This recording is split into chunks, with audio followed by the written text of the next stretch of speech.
Hello viewers, कैसे हैं आप सब। आज आपके लिए एनाटॉमी एंड फिजियोलॉजी का फोर्थ पार्ट लेके आया हूँ।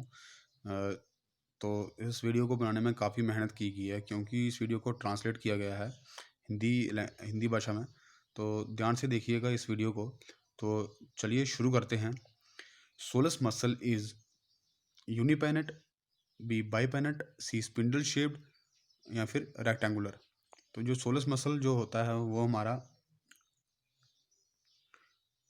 बाईपेनेट होता है,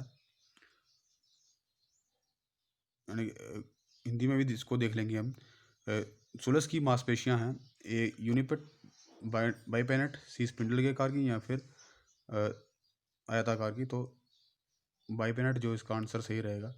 टाइपिंग में थोड़ी मिस्टेक है। अगले प्रश्न की ओर बढ़ेंगे। Pectoralis major muscle shaped is. तो पेक्टोरल मेजर जो मसल रहता है वो वो कैसा होता है? Fan shaped, spindle shaped, rhomboid shaped या फिर नॉन ऑफ दीज।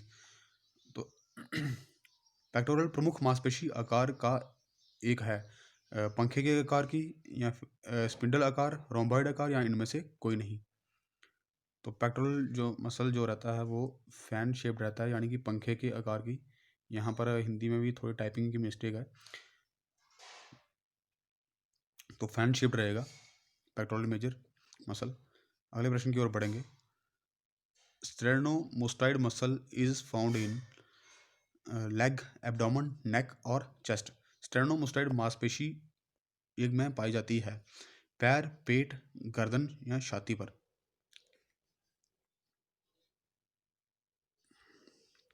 तो स्टेरनोमोस्टाइड जो मसल है वो हमारी नेक में पाई जाती है, यानी गर्दन पर पाई जाती है। अगले प्रश्न की ओर बढ़ेंगे। Gastrocnemius gastrocnemius muscle is fan shaped, spindle shaped, rhomboid shaped, none of these. पहले तो ये जान लीजिए कि जो गैस्ट्रोसिनेमस जो मसल है ये कहाँ पर होता है। ये गैस्ट्रोसिनेमस हमारे जो काफ मसल होता है लोअर लेग में, वहाँ ये पाया जाता है। अब इसके आकार की बात करेंगे। गैस्ट्रोसिनेमस मांसपेशी एक पंखे के आकार की, स्पिंडल के आकार की, रोम्बॉइड आकार की या फिर कोई नहीं। तो इनमें से जो आएगा कोई नहीं आएगा, क्योंकि जो गैस्ट्रोसिनेमस जो मसल जो हमारा रहता है वो डायमंड शेप में होता है। डायमंड शेप डायमंड शेप यानी कि हीरे के आकार में रहता है वो। तो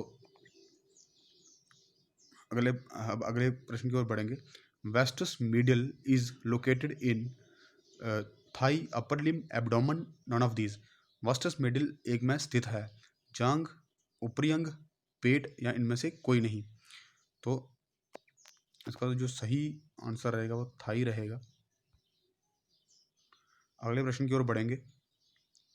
rectus abdominis is located at neck, thigh, abdomen या फिर नन। रेक्टस एब्डोमिनस एक पर स्थित है, गर्दन, जांग, पेट या फिर कोई नहीं। रेक्टस एब्डोमिनस जो हमारे एब्स के जो मसल्स होते हैं उनको कहा जाता है, और ये हमारे एब्डोमेन में ही होते हैं। तो इसका एब्डोमेन सही आंसर रहेगा, यानी कि पेट यहाँ दिया गया है, ये बिल्कुल सही रहेगा। अगले प्रश्न की ओर बढ़ेंगे। The study of the structure of body is called the study of the structure of the body is called physiology,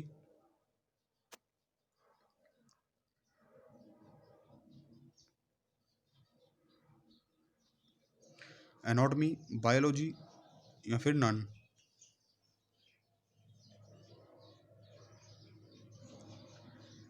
शरीर की संरचना का अध्ययन कहा जाता है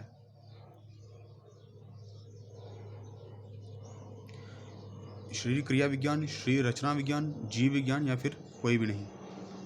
तो इसका जो सही आंसर रहेगा वो हमारा रहेगा एनाटॉमी रहेगा, यानी कि शरीर रचना विज्ञान। अगले प्रश्न की ओर बढ़ेंगे।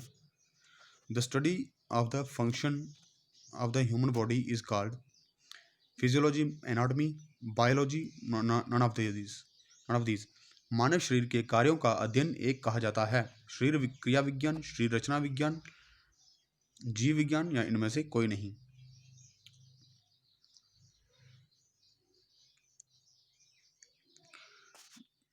तो इसका जो सही जवाब रहेगा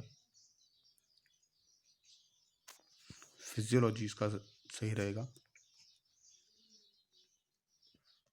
यानी कि शरीर क्रिया विज्ञान। अगले प्रश्न की ओर बढ़ेंगे। The study of the cell is called cytology, biology, histology, none of the above. कोशिका का अध्ययन एक कहा जाता है। कोशिका विज्ञान, जीव विज्ञान, उत्तक विज्ञान या इनमें से कोई नहीं। तो इसका जो आंसर रहेगा हमारा साइटोलॉजी रहेगा, यानी कि कोशिका विज्ञान बिल्कुल सही रहेगा। अगले प्रश्न की ओर बढ़ेंगे। The study of all living things is called cytology, biology, histology, none of this. सभी जीवित चीजों का अध्ययन एक कहा जाता है। कोशिका विज्ञान, जीव विज्ञान, उत्तक विज्ञान या इनमें से कोई नहीं। तो इसका जो सही उत्तर रहेगा वो बायोलॉजी रहेगा, यानी कि जीव विज्ञान बिल्कुल सही रहेगा। अगले प्रश्न की ओर बढ़ेंगे। The study of bones is called osteology, arthrology, myology या फिर नन ऑफ दिस। हड्डियों का अध्ययन कहा जाता है। ओस्टियोलॉजी, आर्थ्रोलॉजी, मायोलॉजी या इनमें से कोई नहीं।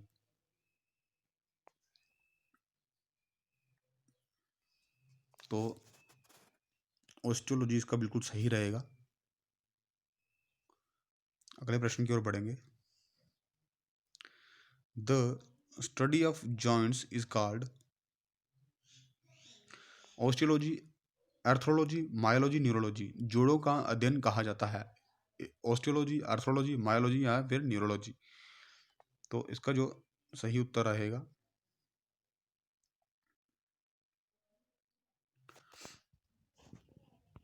आर्थ्रोलॉजी रहेगा। आर्थ्रोलॉजी बिल्कुल सही रहेगा इसका। अगले प्रश्न की ओर बढ़ेंगे। मांसपेशियों का अध्ययन कहा जाता है। ओस्टियोलॉजी, आर्थ्रोलॉजी, मायोलॉजी या इनमें से कोई नहीं। The study of muscle is called osteology, arthrology, myology या फिर नॉन ऑफ दीज। तो मसल की स्टडी को हम मायोलॉजी कहते हैं।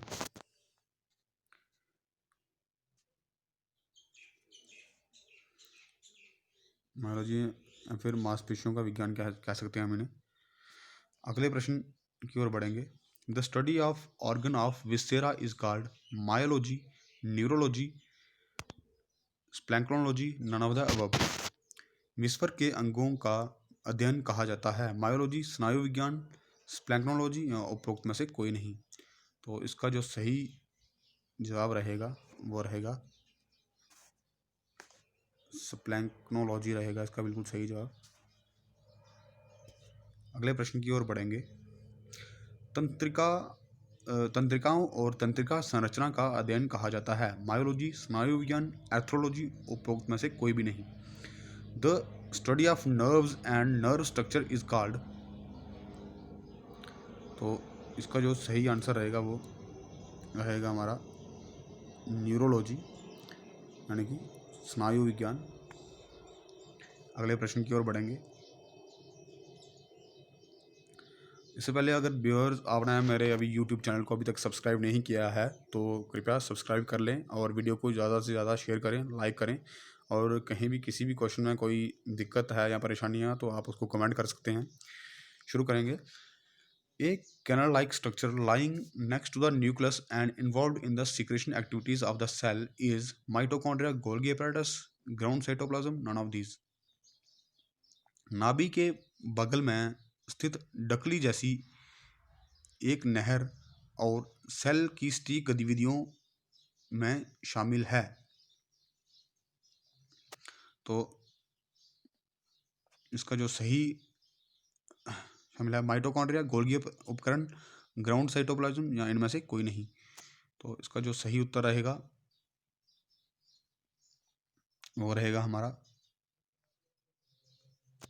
गोल्गी अपैरेटस रहेगा, बिल्कुल सही जवाब, गोल्गी उपकरण। अगले प्रश्न की ओर बढ़ेंगे। छोटी रॉड जैसी संरचनाएं जो कटा हुआ या श्वसन के साथ बारीकी से जुड़ी हुई हैं, सेल बॉडी की प्रक्रिया है। गोल्गी उपकरण, ग्राउंड साइटोप्लाज्म, माइटोकॉन्ड्रिया, उपरोक्त सभी।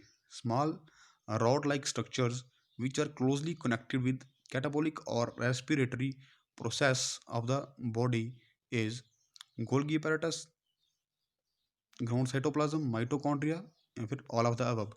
तो इसका जो सही आंसर जो रहेगा वो आपका रहेगा माइटोकॉन्ड्रिया।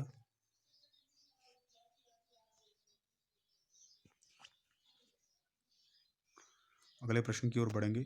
स्पाइनल कॉर्ड इज ए, थोड़ा वेट कीजिएगा 1 minute. Spinal cord is a part of digestive membrane, cell membrane, nervous system, none of the above. रीढ़ की हड्डी का एक का हिस्सा है। पाचन तंत्र, सेल झिल्ली,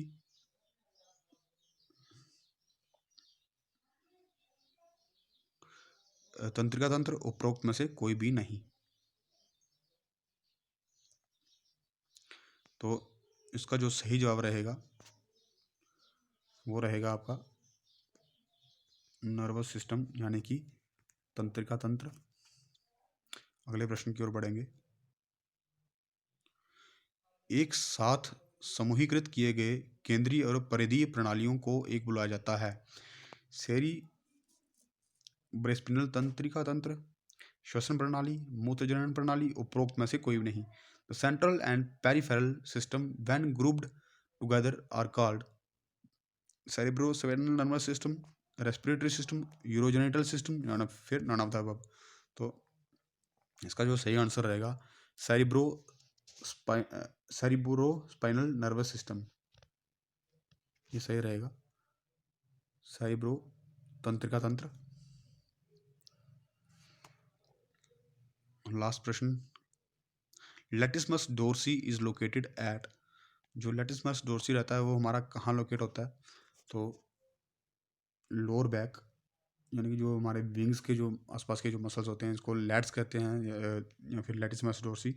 तो यहाँ ये पाए जाते हैं, यानी कि हमारी निचली पीठ पर। यहाँ पर टाइपिंग में थोड़ी मिस्टेक है, यहाँ पर तो पीठ आएगा, निचली पीठ पर आएगा।